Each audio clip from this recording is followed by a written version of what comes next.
Thank you. Muchas gracias. It's a pleasure to be here today and to talk about something I'm really enthusiastic about. At the same time, I as well am, of course, saddened because of the passing away of Michael Stolais, whom I met several times, and I have very pleasant memories of. He was a very kind and generous researcher, and I really appreciate, as everyone does, the great work he has done over the years, and also his very nice and kind personality. But to move to the theme of the day, I'll start the screen sharing. I have a PowerPoint, so I hope it's easier to follow my presentation if you look at it as well.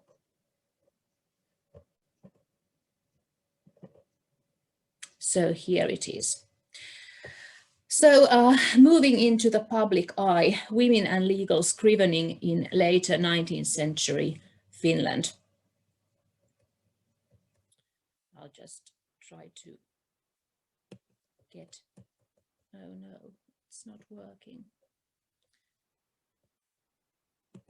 Oh yes. Okay. Sorry about that.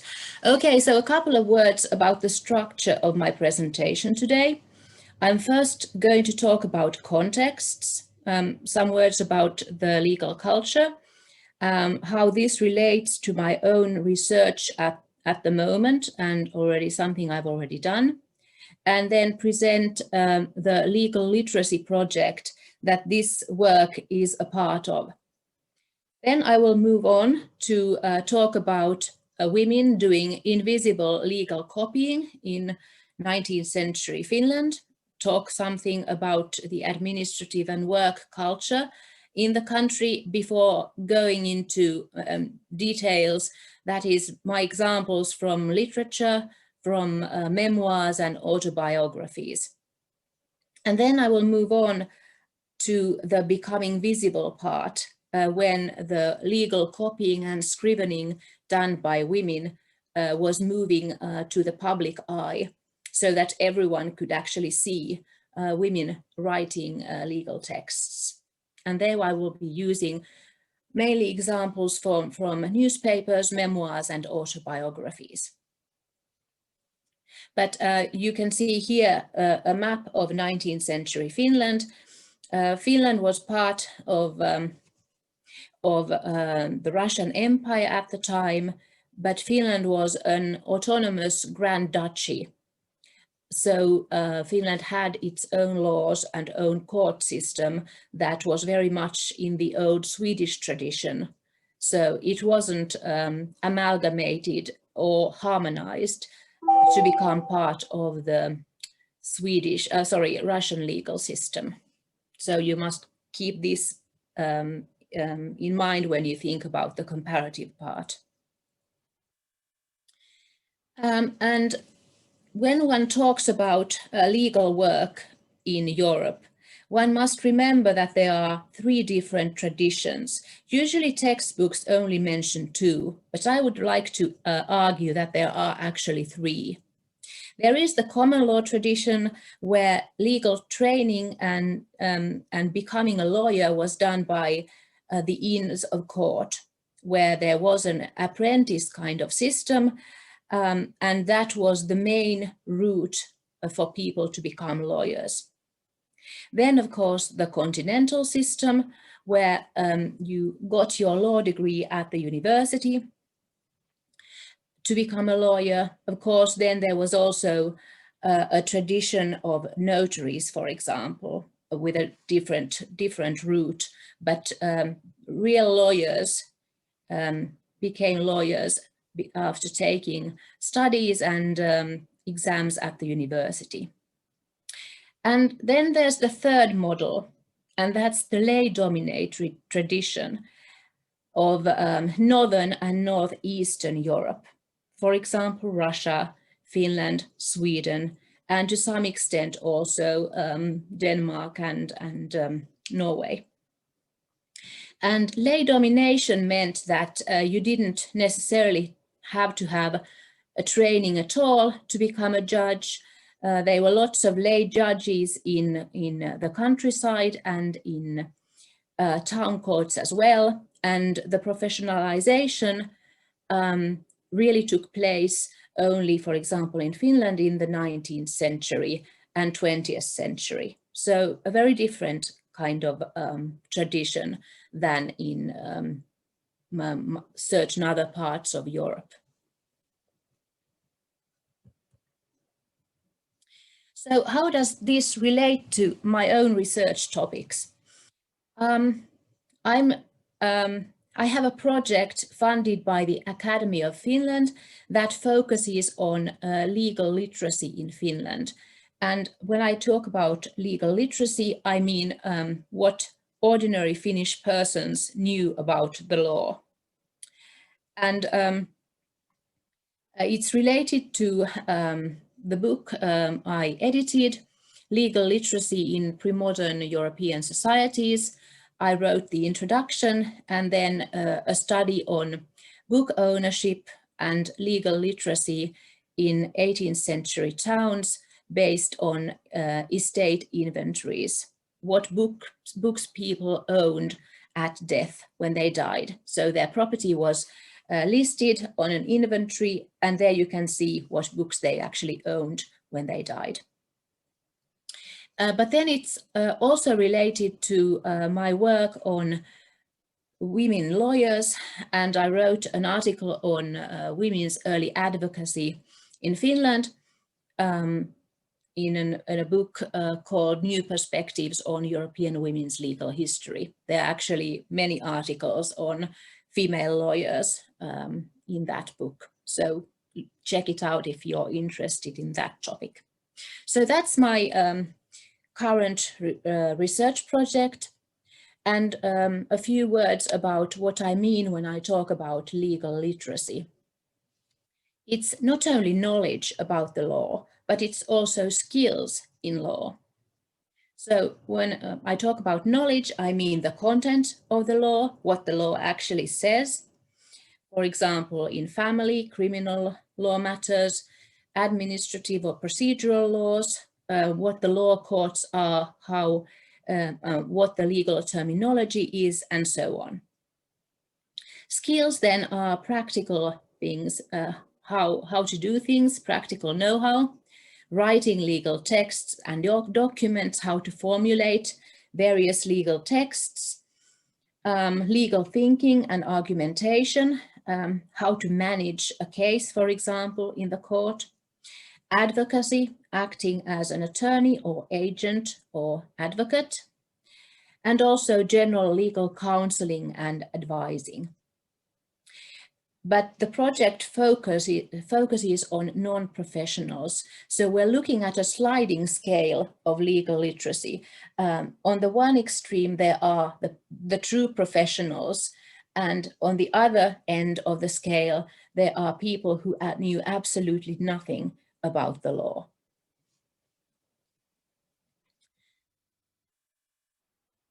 Okay, so here are the research questions of our project. We're trying to identify the various groups of non-professional legal literates, both in the urban and rural Finnish society. We also try to find out what they knew and about the law and how much law they had learned in a practical sense, how they had acquired their legal literacy, what books, what popular legal manuals did they have and use, what kind of role did the legal literates of Finland have in their community and how it contributed to, for example, their social mobility and their personal economy. So what kind of status did they acquire through their legal literacy? But it could also create tensions, and what kind of tensions could this legal literacy give rise to, for example? And also how the situation changed in the course of the long 19th century. We also look in the project at marginal groups, like common people in general, but also landless people, women, children, and even convicts, groups who are traditionally not connected to legal learning and legal literacy, and who tend to be overlooked just because of that, because they were not true professionals. No one has really bothered to have a look at what they knew about the law. So if one wants to put it like this, it came in many different shades of light or gray, whatever you want, between full professionalism and complete ignorance in law.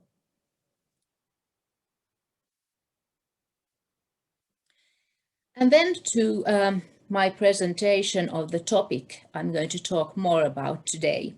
So I'm talking about women's private legal copying work.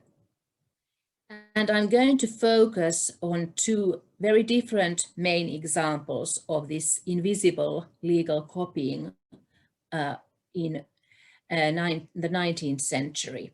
So one example is from a novel, and there it discusses legal copying as a source of income. While in the memoirs of Alma Söderhjelm, or the autobiography she has written, she and her sisters were helping an office-holding father, a judge, through their legal writing. And then I will also use other examples of legal copying and writing women. And also at the end, I will be focusing more on how they became visible, how their writing was seen by everyone at the end of the century.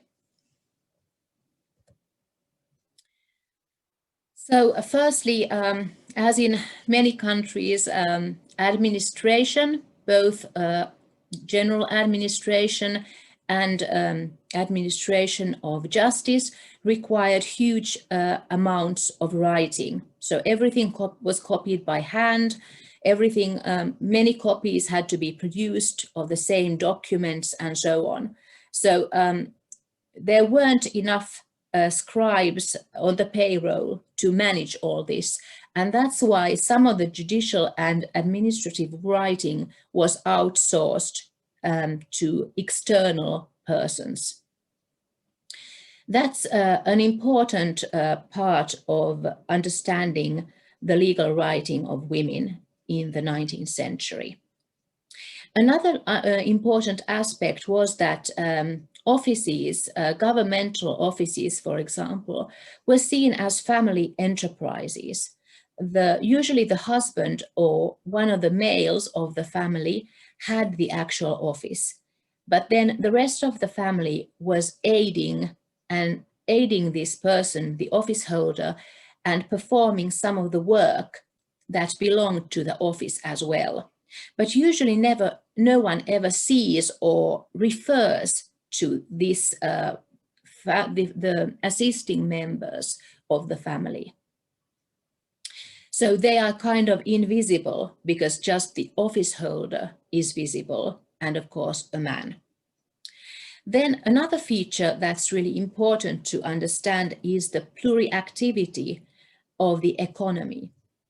So people and families had a number of occupations, seasonal occupations, for example, not only the farmers, but also more bourgeois families, genteel families could have many strings to their bow. So they had many things they were performing and also partly to get money to the household, because the salaries were so small that you couldn't live on them. So that's why family members had to resort to other sources of income as well.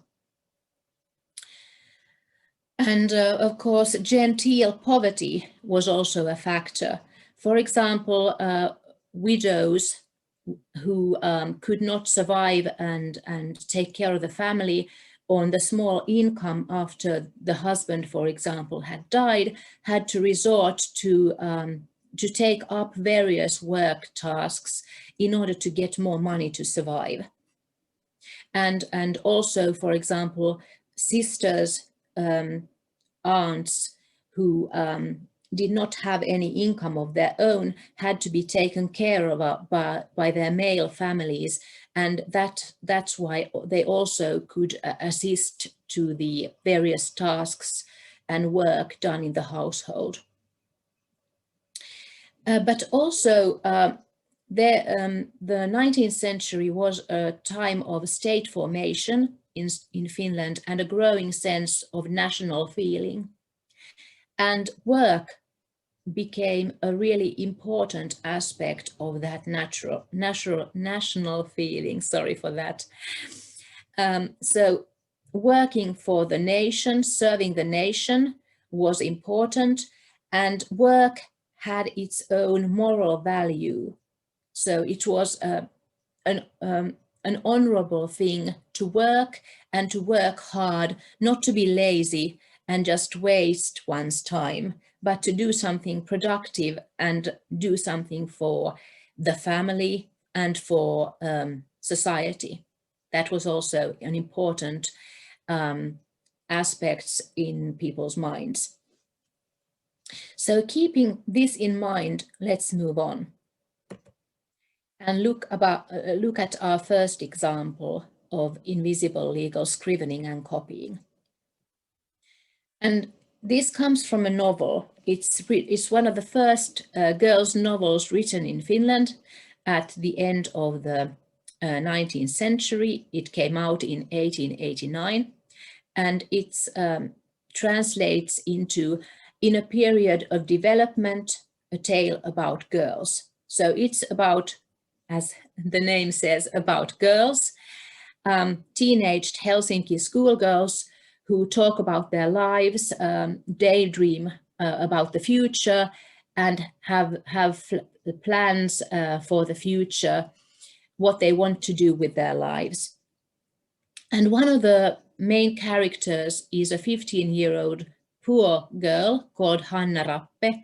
She comes from the countryside, and she actually has only the possibility to go to school because she has been, or because of the generosity of a relation. So she has borrowed money to be able to go to school, because her father abandoned his wife, Hanna's mother, and Hanna a long time ago. So they have been forced to take care of themselves. Hanna's mother belonged to the elite, but now she was reduced to do some legal copying in order to get money for her upkeep, and Hanna's as well. And after the mother dies, Hanna takes also up the copying of her mother. So I'll give some examples and excerpts from the book, and I've translated them into English from the original Swedish.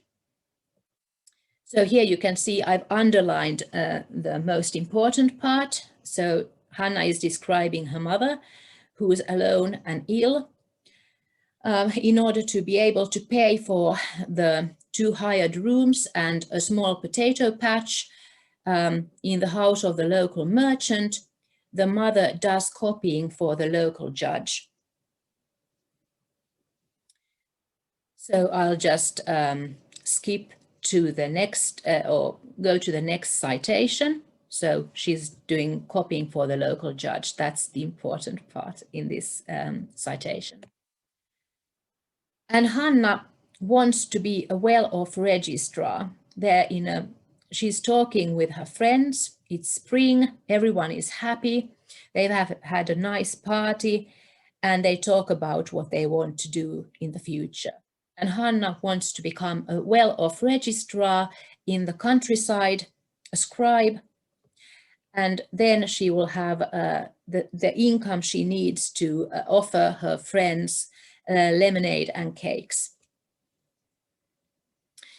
And then I'll move on to the next citations from the book. The mother dies, and Hanna starts doing some teaching work with the postmaster's 7-year-old boy, and also do some sewing for 20 marks a month, which was really not very much money, but for her it was royal in size, the sum she received. But in addition, in the next citation, she also received occasional copying from the judge.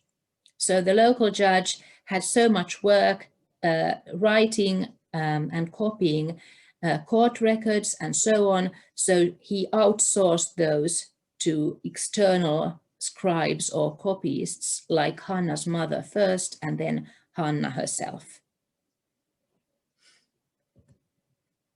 My other example comes from Alma Söderhielm's autobiography or memoirs.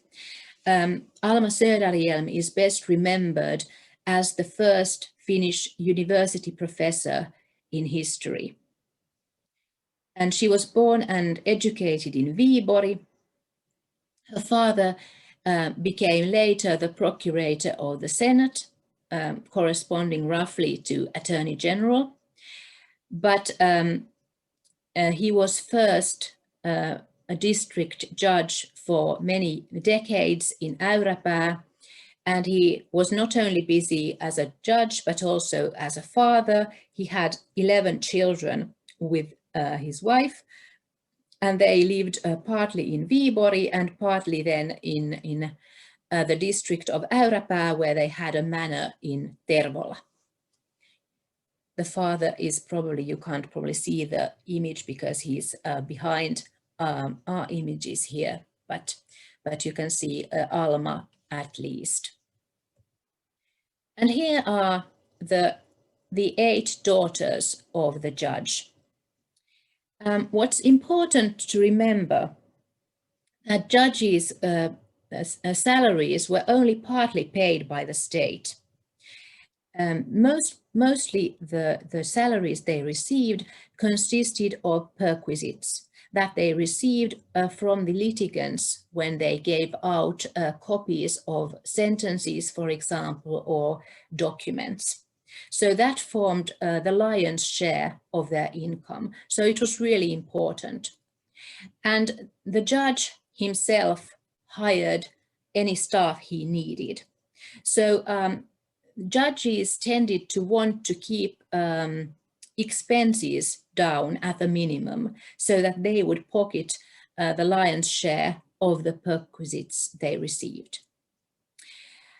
And the district court of Äyräpää, just like any other district court in Finland at that time, could be called a quasi-feudal family enterprise. And actually in Judge Söderhielm's family, the 8 daughters formed a large part of Judge Söderhielm's office. So the 8 daughters were actually doing a large part of the copying. And in Alma Söderhielm's autobiography, she recalls her father saying, why would I need copyists? I do have my given office, that is his 8 daughters. And at their manor of Tervola, they had their summer job as scriveners, each at their own desks in the attic of the manor. But they did receive some pin money. And Alma Söderhielm, for example, says that she wanted to buy a watch worth 120 marks, quite expensive. So she wrote day in and day out all through the summer, and that is, did scrivening and copying for her father. And all the girls did that. We wrote, we collated, sewed the records together, piled, put them in order, and gave them to the peasants. That's the litigants. And at times, long criminal cases with endless witness interrogatories, also short reconciliations or default judgments that were written on printed forms. So basically, they were busy week in and week out, writing and copying, doing all the business for their father. Immediately when the girls' handwriting became neat enough, they could start copying and scrivening. But they also specialized and got their own specialized tasks if they were up to it. So one of the daughters was especially skilled in stylizing the cases out of the memorial protocol, that is the scribe's short notes. The scribe who attended the court session did notes, a memorial protocol, and the real longer protocol was written on the basis of these notes. So Hedvig was especially good at that. But Alma's hand was especially fine, and therefore she could write the letters from the judge to the appellate courts or the emperor himself. And Judge Söderhjelm also considered the possibility of taking Alma, for example, or some of the daughters to the court session to actually do the scrivening there as a memorialist, as the person was called, to keep the court records. But that would actually mean that they would have moved from the private and invisible work to do public and visible work at the court session. That he didn't do, but he could have done it, or he considered it at least. Then I have some other examples as well. The widowed Sofia Constantia Törnroth, who had to move to Turku with her children after her husband died, had no other means of livelihood apart from the small pension she received than copy for the Turku Court of Appeal during the night when her children were still asleep. Vera Hjelt, at the age of 13, started to seek and receive copying tasks from the provincial council in Turku when her hand was neat enough. Ellen Timgren, another young lady, helped her father, Assessor Gustav Timgren of the Turku Court of Appeal, to copy his court records. While Kyllikki Ignatius, who had studied law herself in the 1890s, got married and helped her husband, who was an official at the Vasa Court of Appeal, to do some legal writing that he had actually to do in his office. So she updated the mortgage register and the register of legal confirmations of titles to real property. While Natalia Winter, whose husband was a substitute judge, helped her husband and her husband's father, who was a pensioned teacher, to copy and put together all the records of documents containing decisions that her husband had judged at court. Other examples can be given, for example, Emilia Fabritius, who was daughter of the vice president of the Viborg Court of Appeal, helped her husband, who was judge at the same court, to copy the Court of Appeal's weekly protocols. So here we see actually two phenomena. First, office as a family enterprise, where lots of people, for example, women, helped to do the legal writing. And then also the outsourcing of scribal work and scrivening and copying. And for example, women could actually then do the job at their own homes and at the privacy of their own home to do this work. Of course, these examples show that they are difficult to find. It's like looking for needles in haystacks. And you can find short mentions in passing here and there.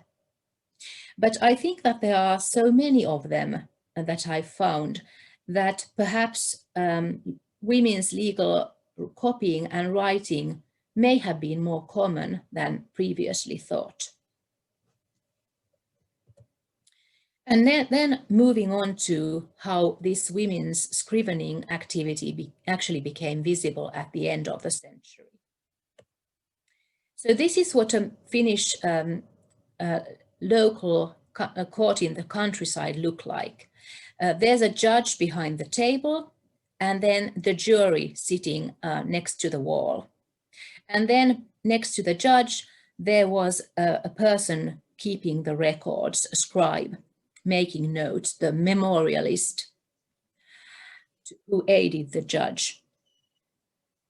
So it's in this sphere and this audience we find women at the end of the 19th century. And we find the first instances in newspapers.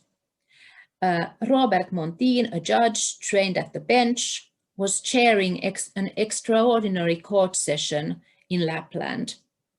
But what was really surprising about this, and this is why the newspapers wrote about it, he had taken his young wife as the scribe, so that she was actually keeping the court records in the courtroom. And this was remarkable. So remarkable that they had to note in the newspaper that actually she was doing a really good job, that all the statements were carefully and meticulously recorded in the court protocols.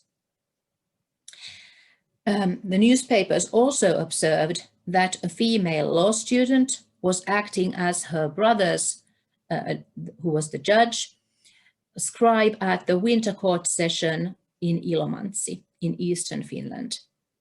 And the newspaper said, this is very strange for the old men in Ilomantsi, and they fear that the world has turned up and down because the woman, the girl, is actually sitting in the courtroom and doing the scribal work at the court session.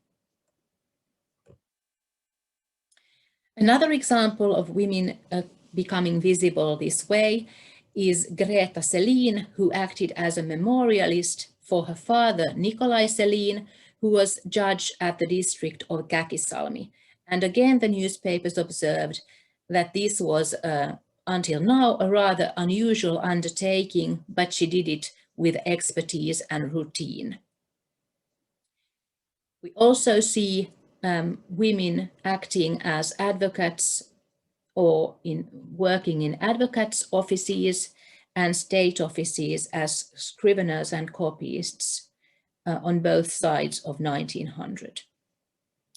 And more privately, for example, Helmi Tengen assisted her father, Crown Bailiff, in the court district of Salmi in doing various tasks, probably mostly writing and so on, that he had to do in his office. We also find in the newspapers mentions of women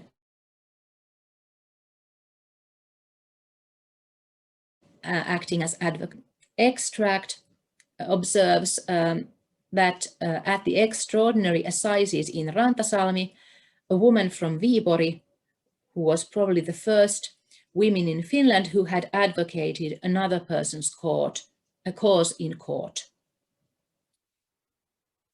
And some years later, Miss Anna Åkesson, employed by Ivar Schröder's advocate's office in Viipuri, had submitted documents to the Senate in a revision case.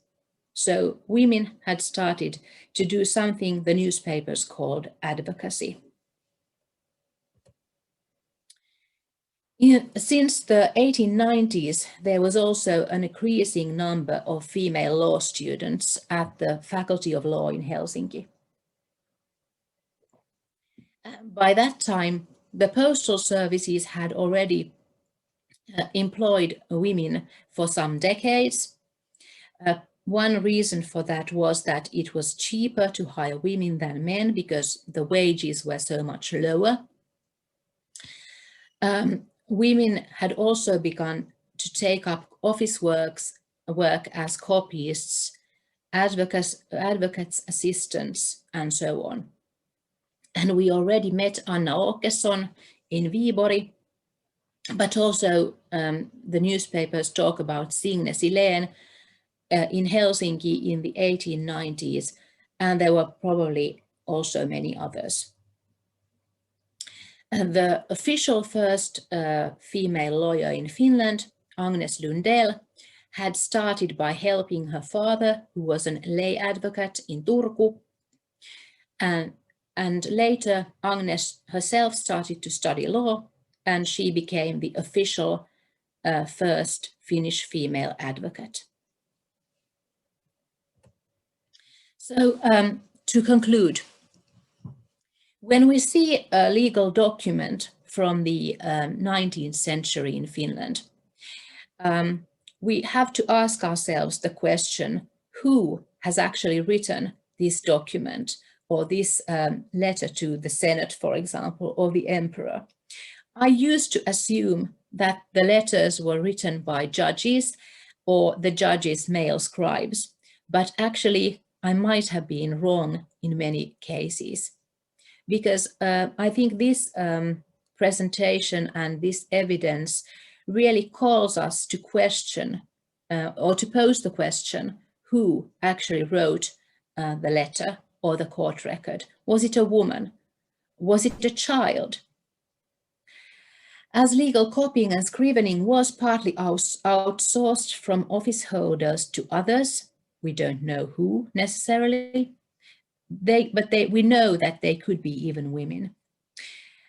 Well, it makes it difficult to know because it was private and hidden from the world. These persons did the writing for money and did not leave their names on the documents. Moreover, offices were seen as family enterprises, and people and families resorted to pluriactivity in order to get more income to support the family. Because there are few sources, because the legal records, the traditional legal sources, don't say anything about who actually wrote them. We have to find new sources to get some traces, to find evidence of female work, because it was so untypical, because it was not sewing, it was not baking, it was not taking care of the household or the children, and therefore you don't necessarily find anything else but tantalizing glimpses here and there. And then you'll have to try to make a picture out of a few jigsaw puzzles, which of course is very difficult. And it's difficult to generalize from these few glimpses at best.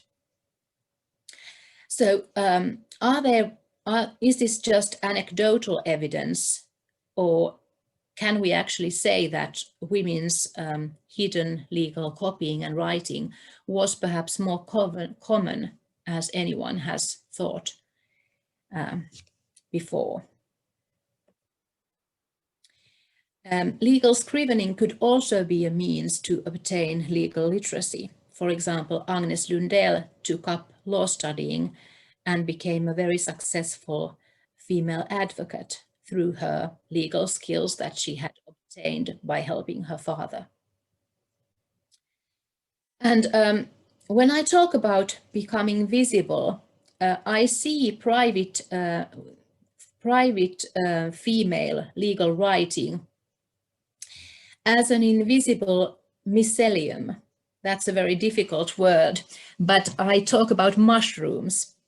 You know that a mushroom crops up on the surface of the earth, but underneath there's a huge mycelium, rhizomes, or whatever they are called, kind of networks. And I see the private work done by the earlier generations of women, the scribal work, as invisible mycelium. And then only later, when it becomes public, do the mushrooms crop up in the newspapers, the women in the courtroom, for example. Those are the visible ones, while the earlier ones and the legal writing tends to be invisible. And when women became visible and women's legal work, then you see them as holders of petty offices, as law students, as legal secretaries in law offices, and doing advocacy, for example. I would also, and this is my very final remark, ask whether this model or this pattern you can see in Finland in the 19th century, whether it can be generalized to some extent to other European regions, and why not non-European regions like Brazil, for example, or the United States. And I give an example from the British Isles. Georgina Frost in Ireland, in the small town of 6 Mile Bridge. I have never heard of 6 Mile Bridge before, but she was clerk of petty sessions, that is in a court of law there, and in 1920, and she was the first woman, to my knowledge, to hold public office in the United Kingdom. And even she had first done, actually got the office or got the job as clerk of British Sessions, because she had assisted her father before his retirement for many years, and that of course was invisible. So thank you very much.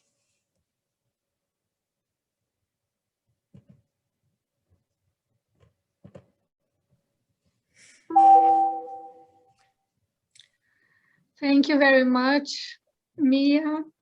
Thank you. It was very interesting, very inspiring. We thank you very much, and very clear, also very nice examples that you found in literature. Great.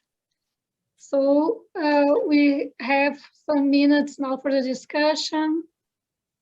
If you want to ask a question, just open the mic and go ahead.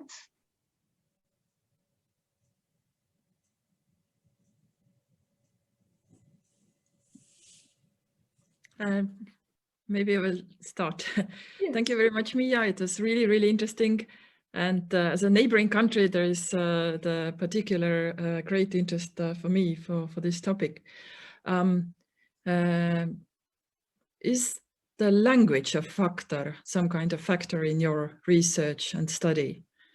So in Estonian case, it definitely is, because then we were also together with Finland in 19th century part of the Tsarist Empire, but for our case, it was then switching from German into Russian, really huge factor that made the changes in legal profession as well, and legislation and court cases and so on. How it was in your case? Thank you, Merike, for the question. Well, the Swedish language had been for many centuries the official administrative language in Finland, but there was a growing change since the mid 19th century, because the Finnish language, which of course was the majority language, was only slowly becoming a legal language and accepted as one in legal documents, for example, as a court language. But the women that I have as examples there, they were all either Swedish speakers or bilingual. So they managed, or they could use the Swedish language, which the courts were mainly using at the time.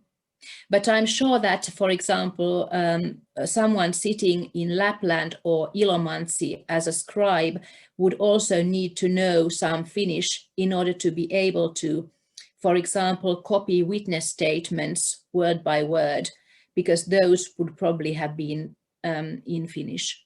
So mainly these women were Swedish speakers, but I'm sure that some of them at least knew Finnish.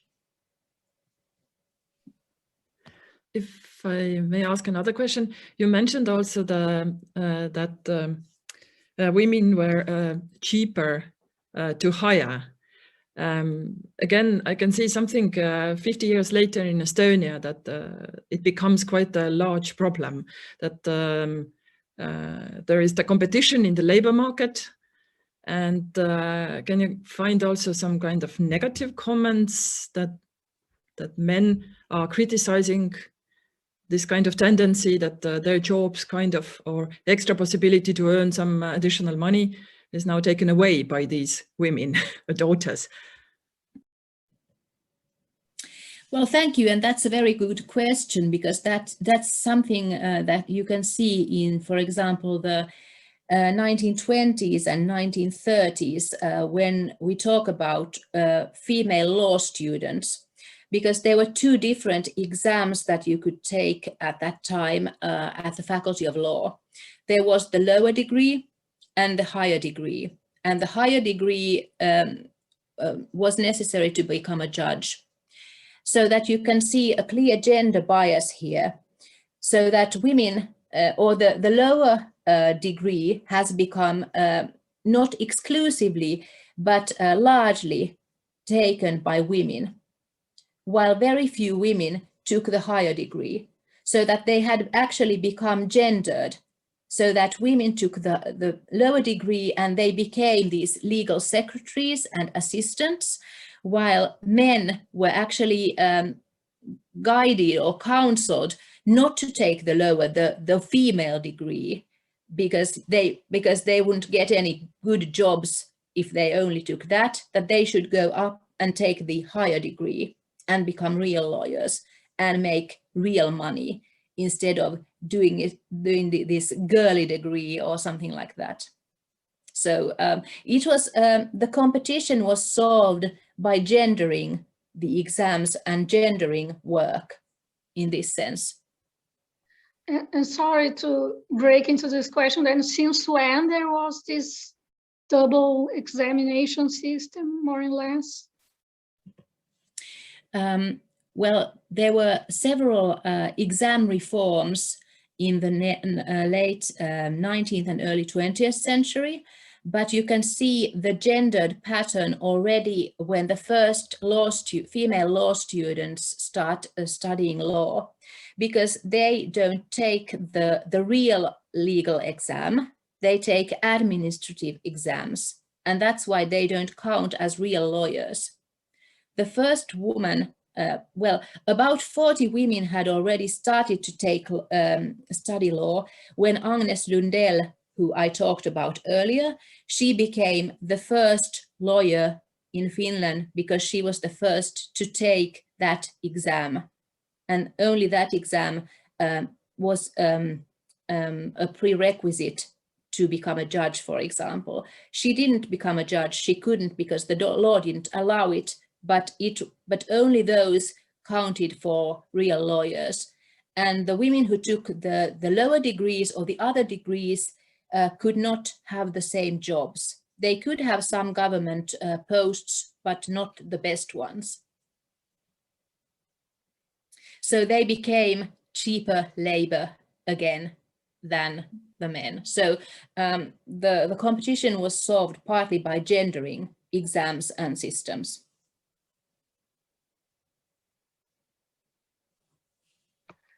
More questions? Julia? Thank you very much, Mia. It was particularly interesting and very suggestive for people like me who don't know anything about all this context. Just one remark. I really like the graphic material you use. I mean, the drawings, the illustrations, the photos you showed. Just that I found it really very illustrative. I liked it. That's all. Thank you. Thank you, Julia. I like them too. I mean, it's nice to give actually a face to a name. and that little girl was doing legal writing at the age of 13 or 12 or in her 20s or whatever. And it was this manner, and there they were sitting there writing at their each of the 8 girls at her own desk, for example, day in and day out, all summer long. More questions? Marta is opening the mic. But I have a problem with audio. Do you hear me? Yes. Ah, okay. Well, first of all, Mia, it has been a beautiful speech, really, for me. But I have a problem with one word, no? Invisible. Because invisible is the job, not the women. Is the job. Invisible copying is invisible in general, I think. And I would like to speak about this problem, no?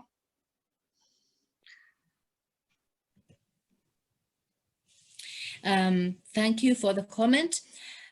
With invisible, I mean that they weren't, for example, doing it at an office. They weren't doing it in court. They did it in their homes where nobody saw them but family members.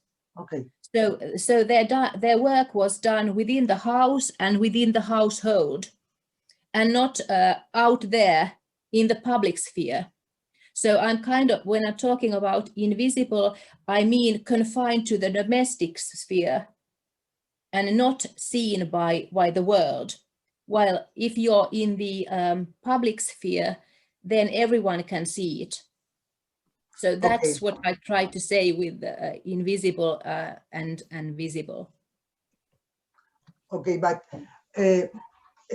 invisible is always with women, or perhaps there were other people invisible too? This is my question. Yes, the invisibility is just for women? No, not necessarily. Of course, women are not generally associated with law and legal writing in the 19th century. But of course, as I mentioned, our project looks also at other, well, more or less marginal groups, like children of either sex. Also, for example, convicts doing legal writing in prisons, for example, for other convicts.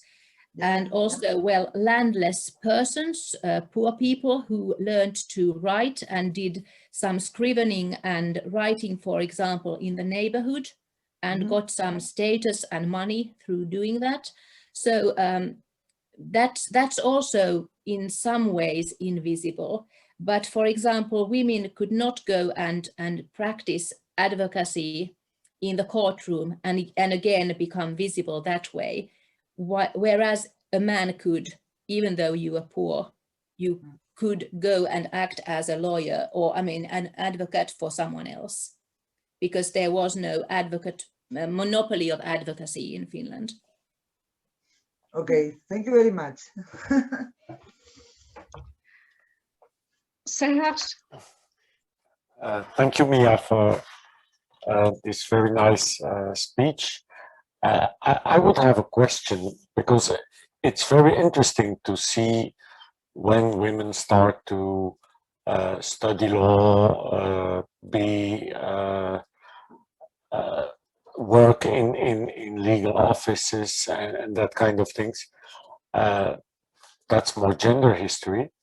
But from a legal historical point of view, is the gendering of legal writing, did it have an impact on the law? Do women, for example, when they take note of hearings, when they write documents, maybe not when they just copy, but when they have to write a document, use other words than men, have another feeling of the law, another presentation of the law, different from men. Is there a legal impact in the way you feel law, you express law, you try to connect facts to law? Is there a difference between the women's writings and men's writings? Well, not if they copy documents, but for example, some of the first female lawyers, I mean, in a broad sense, not only those who took a certain degree, law students and lawyers, were active in, for example, driving through a reform of marriage law and family law, giving, for example, mothers more legal rights over their children, and also not being under legal guardianship of their husbands, having their separate property, for example. So they were also, but I'm sure this is a very general pattern. Many early women, female lawyers were active in legal reform for improving women's rights in law. If I may add to Serge's question, that this is one of the very discussed topics, writing about first women lawyers. And I remember one of the sources, beginning of the 20th century, a male British lawyer, famous lawyer at the time, writing about the first female lawyers and saying the fact that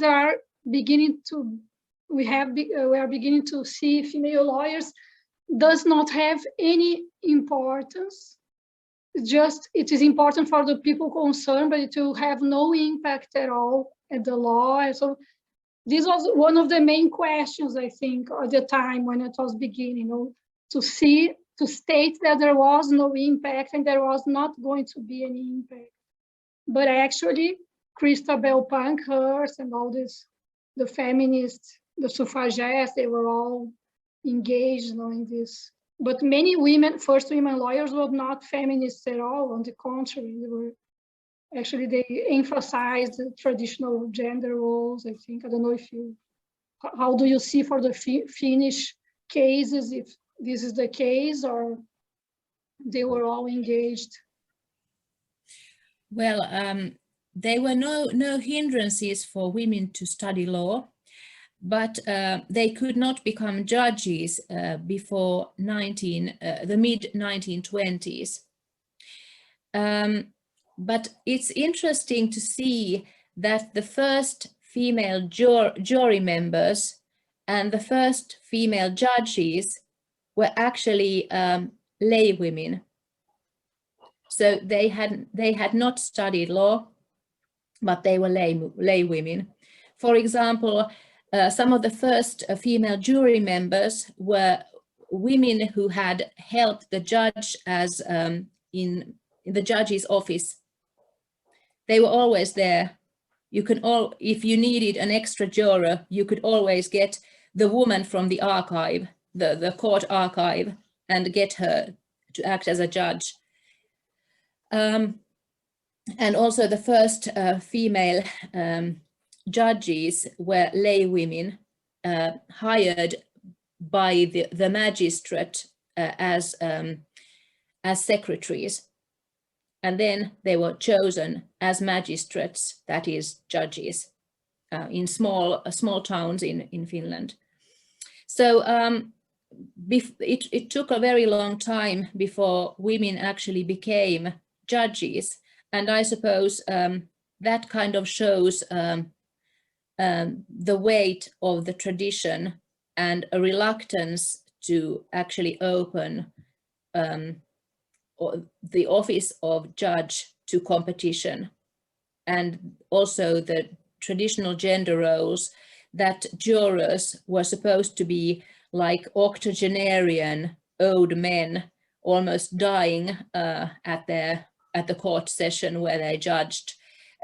Women did not suit that image and the traditional role models in the countryside, and I suppose that's why so few women became even jurors. in the 1930s.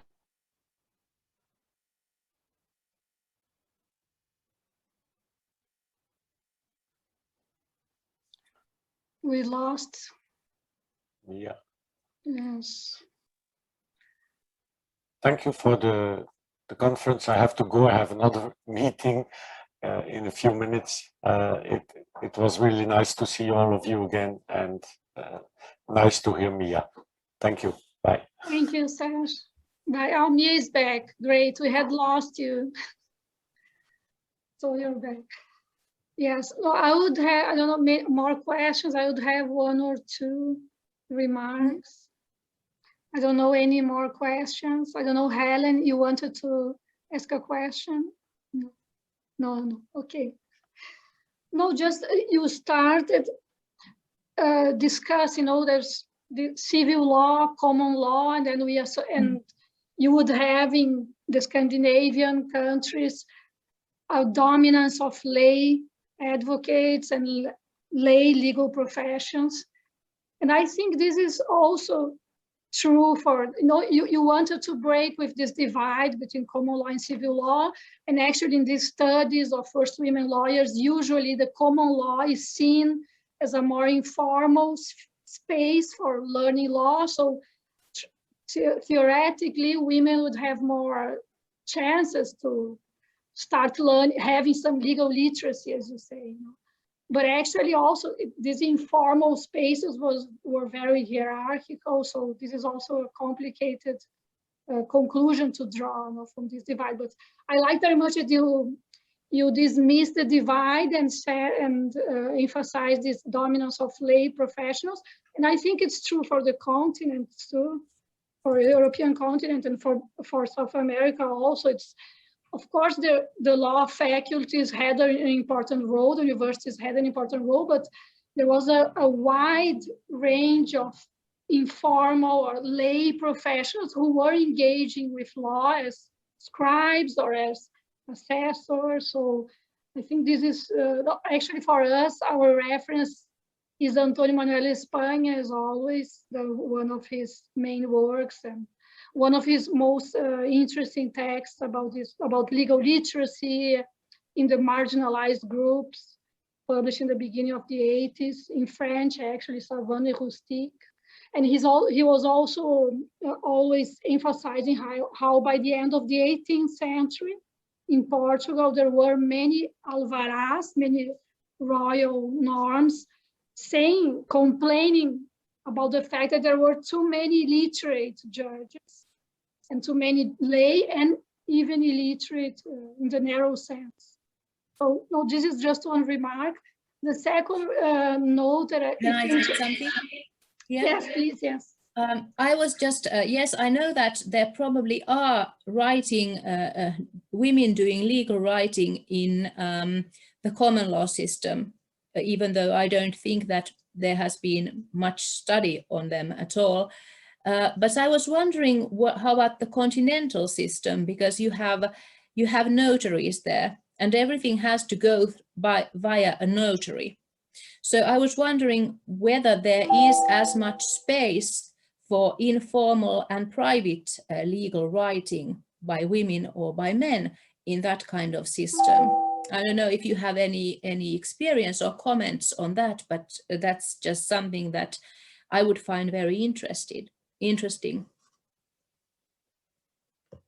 I think, yes, I have the impression, maybe Merike is the expert for these topics, but I have the impression that there is the same in the continent. Maybe the degrees vary, but I think that there was this space in these informal spaces. Actually, my second remark was related to that. For Brazil, I have a case actually, but I won't go very biographical, but I have a case in my family of an aunt, like in Spain, we would say that one tia Tula, a single woman who lived with the family of lawyers and judges. She was a very erudite woman. And I'm talking about the 20s, the 30s. And she did the scribing for the advocates of the family. And she went to the office. took notes of the witnesses and drafts. So I think even in the civil law countries, we would have this space in the informal, but I don't know in what extent. I know that for the United States, 1860s, and then there was an important legal reform in the 1920s, and then it more formalized, and then it became a little more difficult for women to enter, and then there's always this gap, and then they start to enter again. So yes, but my last remark was seeing the very interesting cases that you brought from literary works, and was there in Finland also this literature? It's a literary genre, very widespread in the 19th century. It's an ancien régime genre, but in the 19th century, Italy, we had a lot, and Spain too, a genre of the galleries of illustrious women. It's a popular genre, not a legal genre. And indeed, the portraits of famous women that had excelled in the arts, in the letters, in the arms, also the military women, legendary women, or mythological figures, biblical women. And in these galleries of illustrious women, there is often a number of women illustrious for the law. Also legendary figures like the medieval daughters of famous jurists like Curso, Jacujá, Giovanni d'Andrea, the Bolognese commentators. Some of them, there's record that the women that were there learning law with the fathers. So I don't know if in Finland there was this literature, and maybe, I don't know, any connection with the literary sources. I'm not quite sure to what extent that genre was actually known in Sweden, but we had so few learned judges and lawyers. I mean, their daughters would not have studied law at university anyway. So if they had learned something about the law, it would have been privately at their own dinner table, or reading the father's books, or doing his scribing or something else. So they would not be illustrious and known to everyone, like Novella or someone else from the Jus Commune tradition.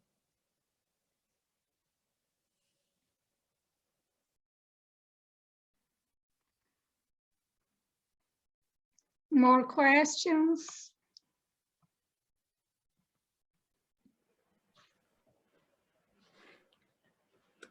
If I may ask about this legal literacy, what kind of law books did they have at home? And I believe we don't have, or I haven't seen any this kind of research about Estonia, but I have participated in the research that is taking a look into the similar kind of registries from the 18th century. And as Estonia then was part of this German-speaking tradition and Roman law based, then it was definitely that we see that corpus juris civilis is over there, especially the institutes of Justinian, that this was not only in the libraries of people who had some kind of connection to the law by their profession, but also all the people who had got some kind of education. So that was like considered very typical that you read and what was recommended to have. And when we are looking these institutes in the libraries that we have at the moment, and we see that people have been really, reading them through and making comments, and so they were really in use. So people really had done some research. And if I consider that, if I think that the books were quite expensive, so that once you have 11 children at home and you have 3 books, then definitely they had read all of these books, what they had. Is there any kind of this kind of connection, or did they have this kind of books at home? So in your cases that you are mentioning that there were some that were coming from the families of that the father was a judge or connected to the legal profession. was there any possibility that these girls also already had done some kind of reading already, that they already got some, or they were just, you know, reading the father's documents and Thank you for the question. The Swedish system was so unlearned, you managed perfectly without knowing Latin. They would have absolutely had no use for the corpus juris or the institutions. The Swedish legal system was based on the vernacular, that is Swedish, and especially after the Code of 1734 was published, it was in Swedish, and also some decades later translated into Finnish. So that was basically available. And the copies of those circulated, especially in towns, but also in the countryside. So, for example, jurors could have a copy of the code, the 1734 code in the vernacular in their own small library, which mostly consisted of religious books. But if they had some other books besides hymn books or devotional literature, that would have been the law book. That was the most popular book apart from religious literature. And also from the, let's say, the 1730s and 40s on, they were also publishing popular legal manuals and formularies in Swedish, and in the 19th century also in Finnish. And people doing legal writing and scrivening and advocacy in the countryside, for example, could use the models in these formularies to write documents. And they were very popular for that purpose. And there were many editions of the same books, and also new translations and new versions, increasingly when you approach the end of the 19th century. And of course, the girls had also access to those books. But for example, judges' daughters not only learned about the law by reading or writing, but also by listening, because the judge and his helpers were sitting there at the dinner table, at the breakfast table, at the lunch table, and they were also discussing their cases. And for example, Alma Söderhjelm has recorded some discussions about legal affairs that her father and the other judges, his helpers, had at dinner, for example.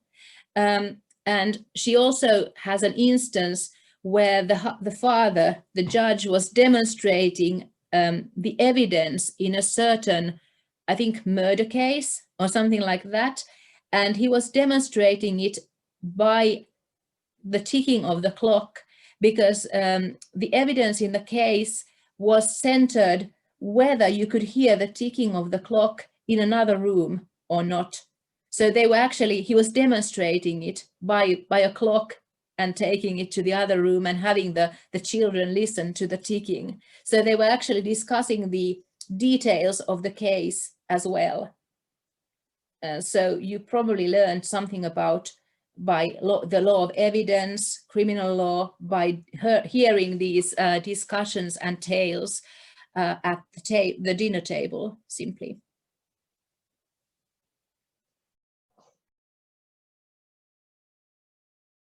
I think for the ancien regime in the continental area, also the formulary books and this promptuary, all this literature was very abundant, and very often you have the formulas.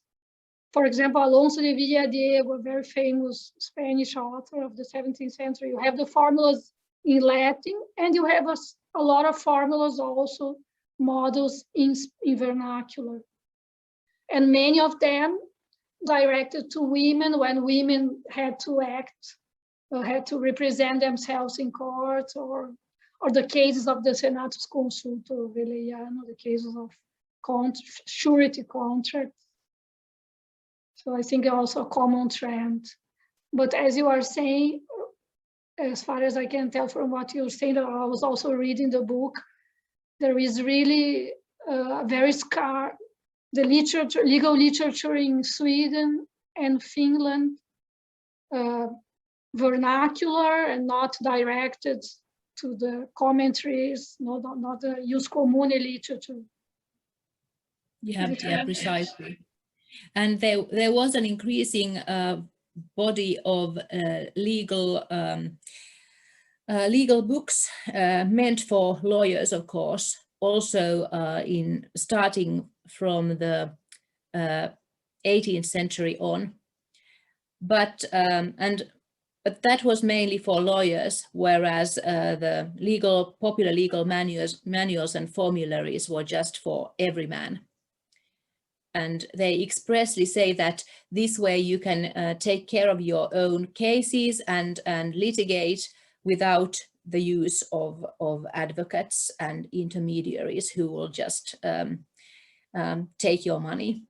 So you can actually save money by taking care of them yourself, by reading the formulary.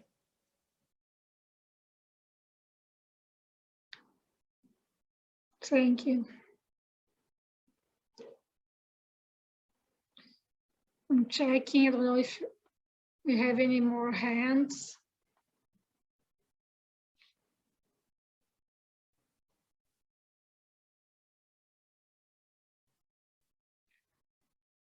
Just one last, another interesting legal literary genre, I think, connected to this is the economical literature, what we call the economia iuris, also very abundant for the ancient regime with notions of law and how to administrate the state and all this. It could also be a source for legal literacy of lay groups. No? Yes, you're right there. And what one also must remember is that Sweden was unusual, and Finland was part of Sweden in the early medieval and early modern period. That Sweden was unusual in Europe in that there were 4 estates represented at the Diet. So the peasant estate sent its own representatives to the Diet. So local farmers, there were local farmers who were actually members of parliament every now and again. It didn't sit all the time at intervals, but that kind of literature would have been necessary or interesting for them also. And also, for example, some volumes of laws and protocols from the parliament and so on. So that kind of literature also circulated because of the peasant representatives at the Diet. Mm.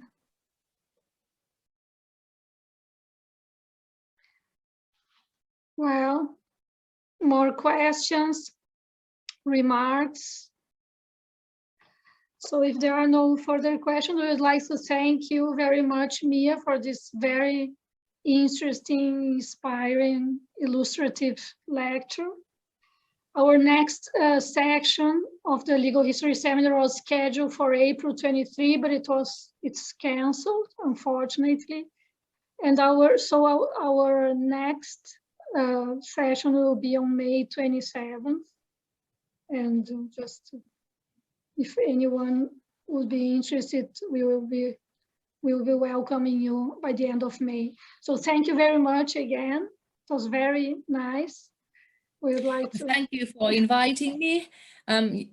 You probably saw that I'm really enthusiastic about the topic and my sources and my examples. So it's always a pleasure to be able to talk about them if someone wants to listen. It was a pleasure, and I'm also very interested in the book and this studies that you are. Yeah. Muchas gracias. Bye. Thank you. Thank you very much.